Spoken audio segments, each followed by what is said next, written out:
Assalamualaikum warahmatullahi wabarakatuh.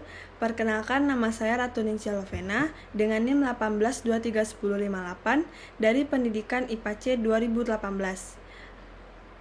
Di sini saya akan mempresentasikan bioteknologi sederhana, yaitu pembuatan donat, dengan dosen pengampu Ibu Dr. Skunda Dilia Rosta MPD. Donat adalah penganan yang digoreng, yang dibuat dari adonan tepung terigu, gula, telur, dan juga mentega. Nah, donat yang paling umum dibuat yaitu donat yang berbentuk cincin dengan lubang di tengahnya, dan juga donat yang berbentuk bundar dengan isi yang rasanya manis, seperti diisi selai, jelly, krim, dan juga custard. Nah, pembuatan donat merupakan salah satu proses pengolahan dengan memanfaatkan mikroba, yaitu jenis Khmir Saccharomyces cerevisiae yang sering dikenal dengan ragi roti. Saccharomyces cerevisiae digunakan sebagai bahan pengembang pada pembuatan donat atau jenis roti-rotian lainnya karena dapat menghasilkan enzim yang dapat merombak gula menjadi alkohol dan gas karbon dioksida yang terbentuk selama proses fermentasi yang mengakibatkan adonan donat menjadi mengembang. Hal ini juga bisa terjadi karena tepung yang telah diadoni sifatnya elastis sehingga dapat mengurung gas karbon dioksida yang telah terbentuk selama proses fermentasi. Tingkat pengembangan adonan sangat dipengaruhi oleh kekalisan atau kepadatan adonan donat dan aktivitas ragi dalam adonan. Berikut alat dan bahan yang diperlukan dalam pembuatan donat. Alat yang dibutuhkan yaitu pemanggang, wadah, sendok, piring, pemotong adonan, gelas ukur, timbangan, baki, kain bersih, gelas, dan juga kompor. Kemudian bahan yang digunakan yang pertama yaitu tepung terigu sebanyak 500 gram, gula halus sebanyak 6 sendok makan, susu bubuk sebanyak 4 sendok makan, margarin sebanyak 2 sendok makan, TBM sebanyak 2 sendok teh, kuning telur sebanyak 4 butir, ragi sebanyak 2 sendok teh, air hangat 200 ml, selai coklat, dan juga gula halus mint. Nah, yang berikutnya yaitu proses pembuatan donat. Yang pertama, kita mengaktifkan ragi. Nah, caranya yaitu dengan mengaktifkan ragi dengan menggunakan air hangat yang 200 ml tadi. Nah, ragi dicampurkan dengan air hangat lalu diaduk secara rata, lalu didiamkan 5-10 menit.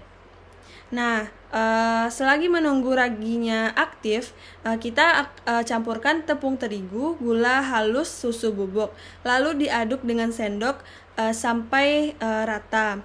Jika sudah rata, lalu kita tambahkan kuning telur tadi yang sudah disediakan dan juga ragi aktif yang telah kita campurkan tadi. Nah, ciri ragi yang telah aktif itu dia akan bergelembung atau sedikit berbusa di bagian atasnya. Nah, ini adalah contoh ragi yang baik untuk digunakan dalam proses pembuatan donat. Nah, setelah itu diuleni sampai setengah kalis. Nah, setelah setengah kalis kita akan diamkan adonan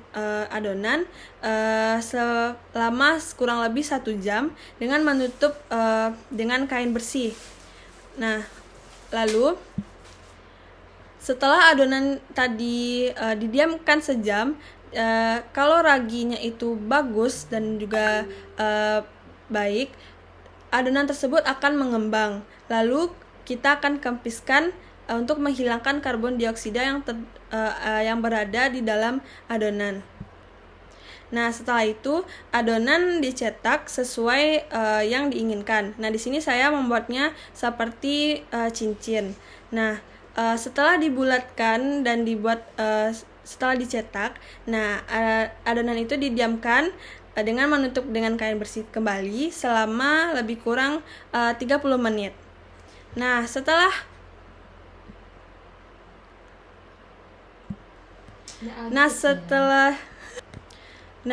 tercetak, adonan digoreng menggunakan minyak panas dengan api kecil. Nah, ini bertujuan untuk donat tidak gosong. Nah, ciri donat yang bagus itu memiliki garis putih di tengahnya. Nah, donat tersebut tidak dibolak-balik karena itu akan menyebabkan dia mengandung banyak minyak. lalu diangkat jika sudah berwarna kuning keemasan. Nah, lalu donat siap untuk disajikan. Nah, inilah hasil percobaan dari pembuatan donat tersebut yang dapat dinikmati bersama keluarga di pagi hari bersama teh hangat. Nah, di sini terlihat donat yang bagus itu karena raginya bagus, dia akan berpori-pori dan sangat lembut. Nah, ini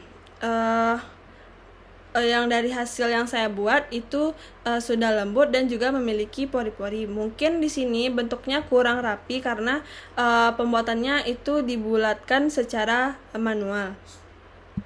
Baiklah, sekian dari hasil presentasi pembuatan donat tersebut. Saya sudahi dengan wabillahi taufiq wa hidayah. Wassalamualaikum warahmatullahi wabarakatuh.